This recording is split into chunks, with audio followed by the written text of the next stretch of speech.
mémoires du Zinc ce soir sont consacrées à l'homme des Guignols, Bruno Gassio, pour la sortie de son livre, La Success Story du président, avec des dessins. Là, il y a une Dream Team, carrément. Cabu, GB, Willem, Wolinski.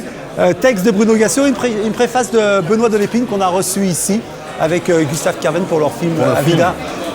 Bruno Gassio, bonsoir. Bonsoir, monsieur. Alors, La Success Story du président.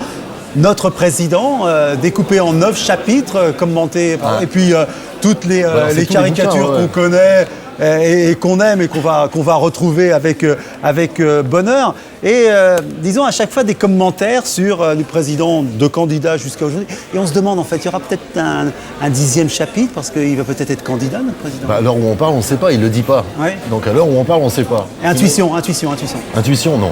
Non. Non, franchement. Non. Il ne va pas nous faire le coup 3 fois, c'est pas possible. Et quoi, un deuxième, la success story du président, le retour. Je sais pas, tu voterais pour toi encore une autre fois? Non, attends, on va pas se faire avoir à chaque fois quand même. Bon, alors. Pourquoi ce livre maintenant? Puisqu'on a vu il y a récemment sur France 2 un documentaire assez attendu sur le président. Est-ce que c'est parce que c'est fin de règne et qu'on peut y aller? Bien sûr. Oui. Oui, nous on y est allé bien avant. Oui. Nous on est allé bien avant. Les Guignols ont fait ça bien avant. Et tous les dessinateurs qui sont là-dedans, c'est une compile de tous les dessins de Charlie Hebdo en fait. Et c'est fait par période. Il y a Chirac candidat, Chirac et Bernadette, Chirac et Sarkozy, Chirac et l'écologie, Chirac et l'international. C'est découpé comme ça par chapitre.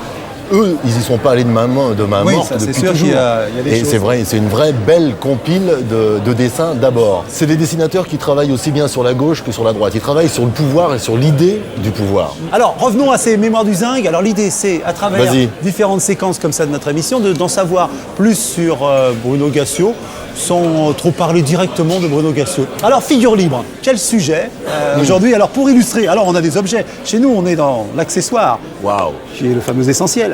J'adore les petites boîtes à secrets. Voilà. Alors, justement, boîtes à bijoux. Pas secret, mais quel sujet qui aujourd'hui, sujet, disons d'actualité, si on veut dire, qui iris. Aujourd'hui, il y a des livres qui sortent sur les nouveaux pauvres, sur la nouvelle pauvreté, sur la pauvreté en France. Et il y a un type qui a écrit un bouquin, j'ai oublié son nom, je crois que c'est Hirsch. Oui, c'est ça, Hirsch. Martin Hirsch, qui dit qu'en gros, il y a 7 millions de personnes en France qui vivent avec moins de 720 € par mois, et que si on monte à 850 €, ça fait 12 millions de personnes qui vivent. Et c'est complètement hallucinant. À 4077 € à 2 par mois, on fait partie des 10% les plus riches de France, à 4000 € par mois. Il y a des mecs, des PDG, alors on va pas faire d'une espèce de poujadisme à la con, mais tu as des PDG qui partent avec 35 millions d'euros. Des parachutes en or. Mais même pas, des indemnités, des retraites, des machins, 37 millions d'euros. Des stocks. Tu as des mecs qui vont gagner 200, 300 millions d'euros, et à côté de ça, tu as 12 millions de personnes qui vivent avec moins de 1000 € par mois. Il y a un problème de répartition qui mène... Comment expliquer ça? Pourquoi ça fonctionne et ça continue à fonctionner? Je sais, mais ça ne fonctionne pas. Le mur de Berlin tombe. On dit le communisme, ça ne fonctionne pas. Ce qui est sans doute vrai, ça ne fonctionne pas. Et par opposition, on se dit, c'est le capitalisme qui fonctionne. Le marché fonctionne, puisque c'est ça qui a gagné. Non, le marché ne fonctionne pas non plus. Le marché fait que sur la planète, il y a 7 milliards d'individus, parce qu'il faut regarder ça de loin, il y en a 5 milliards qui crèvent de faim. Comment on peut imaginer, nous, aujourd'hui, qu'on va endiguer cette vague de crève-la-faim qui monte là où il y a à manger, tout bêtement? Et qu'est-ce que vous avez pensé du prix Nobel de la paix qui a été attribué donc à ce Bangladais? Il fait du microcrédit. Voilà, du microcrédit. Mohamed Younous. Alors, ça part d'une très bonne intention. Pour moi, ça part d'une très bonne intention. Ils prêtent 10 €, 20 € à des gens qui peuvent acheter une petite machine pour faire un petit commerce. Semences, bon, très bien, mais ça ne fait qu'entretenir l'idée que la pauvreté est nécessaire au monde.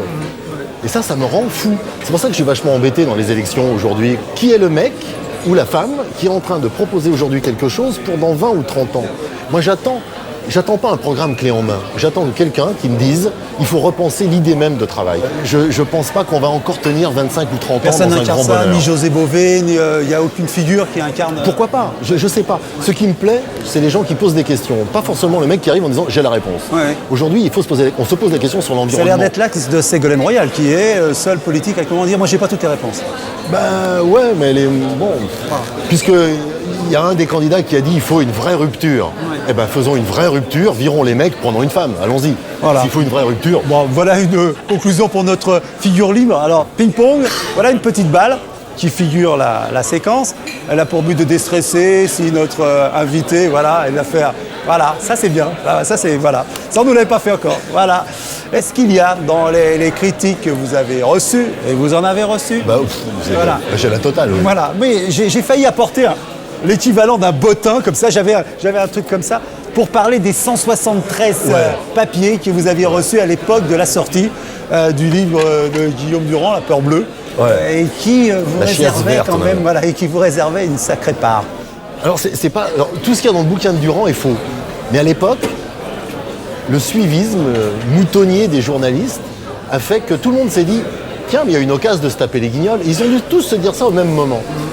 Et il y a eu 173 articles en 3 semaines pour me traiter de con. Je trouve que c'est extrêmement flatteur. Alors il faut dire que les guignols existent, comme vous l'avez dit, mais que c'est plusieurs équipes. Pourquoi dans ces attaques sur les guignols, on a visé Gassio? Gassio, pourquoi? Et qu'est-ce qu'on disait de vous? Un peu votre faute. Le beauf, c'est le beauf infernal. Moi j'étais la beaufitude incarnée. Le mec qui n'a pas lu un livre, poujadiste. Macho. Macho. Ah oui, macho à mort. Mais c'est une époque aussi où je travaillais, je faisais nulle part ailleurs, je faisais l'invité à nulle part ailleurs, j'introduisais l'invité. Et je m'étais choisi ce personnage un peu con du mec, le lourdeau de service.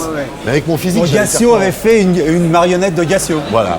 Je suis allé dans la caricature et Gildas me disait si tu voulais pas cette image-là, fallait pas me la montrer, c'est bien fait pour ta gueule. Et je reprends ma petite balle en même temps. Voilà. Je voulais garder une balle. Oui. Alors, passion d'auteur à travers, voilà, avec ce miroir. Alors, quel est l'auteur ou l'œuvre dont... To be or not To be. The question. Shakespeare, oui, déjà. Ah, Shakespeare, oui. Non, de qui, par exemple?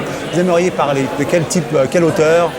Le bouquin que je relis tout le temps, alors, très souvent, c'est Rostand, c'est Cyrano. Cyrano, c'est extraordinaire. Voilà, Alors, il y a 2 façons de voir Cyrano. Il y a la façon romantique, de dire ce type est extraordinaire, il a aimé une femme en silence toute sa vie, il a su lui dire les plus jolis mots du monde. Il les a dit à la place d'un autre qui lui se trouvait sot, Christian. Il les a dit à Roxane qui était une femme qui aimait entendre. Et puis il y a l'autre version, dire que c'est quand même 3 gros cons ces gens. C'est quand même des cons. Il y en a un qui veut sauter Roxane, qui est con comme un balai, qui dit à l'autre s'il te plaît, tu peux la draguer s'il te plaît. Après moi je vais la niquer, vas-y. Et l'autre il dit bah non, c'est moi, je l'aime. Mais je suis tellement moche, j'ose pas lui dire. Pauvre con. Et elle, qui ne prend son pied que quand on lui parle. Elle est quand même complètement idiote cette gonzesse. Ça existe. Ouais, mais bon, c'est l'écriture pure. L'histoire, on peut la voir d'une façon ou d'une autre. Et Rostand, j'adore son histoire à lui quand il le joue. Je ne sais plus la date exacte, mais c'est fin du 19e. Il joue Cyrano. Il s'excuse auprès de ses comédiens en leur disant « Je vous ai mis dans une galère terrible, une pièce en verre, aujourd'hui ça veut rien dire, c'est une catastrophe. C'est un triomphe, les gens ne les laissent pas sortir du théâtre. » Et 3 mois après, il est à l'Académie française, Rostand. Il dit « Bon, vous êtes trop bien, mettez-vous là. » Le mec, il devient énorme. Alors, lesquels passages on connaît la tirade du nez, mais il y a peut-être d'autres qui... Ah non, moi, celui que j'aime, c'est les passages des non merci. Quand Lebray lui dit « Si tu laissais tomber ton humeur mousquetaire, la gloire », il lui dit « Que faudrait-il faire ? Prendre un protecteur puissant, avoir un patron, et tel le lierre obscur qui circonvient un tronc et s'en sert de tuteur en lui léchant l'écorce, grimper par ruse au lieu de s'élever par force, non merci. Faire comme tous ils le font, dédier comme tous ils le font des vers aux financiers, dans l'espoir vil de voir enfin aux lèvres d'un ministre un sourire qui ne soit pas sinistre, non merci. Il y en a une qui est très belle, c'est ça les faire nommer pas par des conciles que dans des cabarets tiennent des imbéciles. Elle est magnifique, celle-là. Alors, on a l'impression que... Non, mais il n'y a pas un petit regret, parce qu'on sait que Gassio est passé aussi par le théâtre de Bouvard. Est-ce qu'il n'y a pas des... Ah, bah oui, non, mais très bien. Je ne regrette pas. Bah, voilà. J'ai appris la liberté. Et un regret de planche, non? De jouer monter, de jouer. Non, j'ai aucun talent. Non, mais je ne parle pas de talent, je parle de l'envie d'aller sur les planches. Oui, parce que chaque fois que je vois un pote au théâtre, je me dis que la meilleure place, c'est la sienne. En reprenons tout ça. Miroir, beau miroir. C'était beau, c'était déclamation. Voilà, il suffit d'un miroir et hop, la vocation, hop, ça repart. Bah, bien sûr. Alors, passion d'auteur, journal intime. Alors, l'idée, c'est avec cette petite caméra, de la prendre en main et de nous emmener dans un endroit qui, pas de l'ordre d'intimité, mais un souvenir. Je crois, allez, et comme ça me plaît bien, que Bruno Gassio aime bien le football. Saint-Étienne, hein, quand même. Le premier match. J'adore ça. Le premier match, j'avais 6 ans. 6 ans. C'était à Geoffroy Guichard. Ouais. Geoffroy Guichard, tribune debout, à l'époque toutes les places étaient debout. J'ai 6 ans, mon père m'avait de voir un match, donc j'ai 6 ans, c'est en 1965, un truc Le comme ça. papa maçon, Papa maçon, celui italien. qui distribuait les taloches à la truelle pour mettre le fils d'aplomb, là, c'est ça? Ah putain, ouais. Hein Ouais. Alors le match. Ah non. Bah, le match, tu peux pas être à Saint-Étienne et ne pas aimer le football. Alors attends, mon père m'amène au stade quand j'ai 6 ans. Depuis, quand Saint-Étienne perd, c'est le seul caillou dans ma chaussure. Quand je vais bien, généralement je vais plutôt bien comme garçon. J'ai un bon job, dans ma vie tout va bien. Voilà, j'ai pas de problème majeur dans ma vie. Quand Saint-Étienne perd, c'est un problème.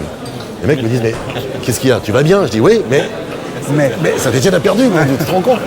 Et donc je suis allé au stade il n'y a pas très longtemps, il y a une petite année. J'ai emmené mon père, et moi, et mes 2 fils, mes 2 garçons. Ma fille, ça m'intéresse moins. De quel âge les garçons? 10 et 6 ans. Et c'était extraordinaire parce qu'il y avait les 3 générations qui étaient là et je me sentais, voilà, j'étais fier, j'étais vachement content. Bon, on va rester là parce que c'est vrai que moi j'aimerais bien qu'on parle foot un petit peu plus longtemps, mais oui, des heures. Il faut montrer la petite caméra. Je change la caméra.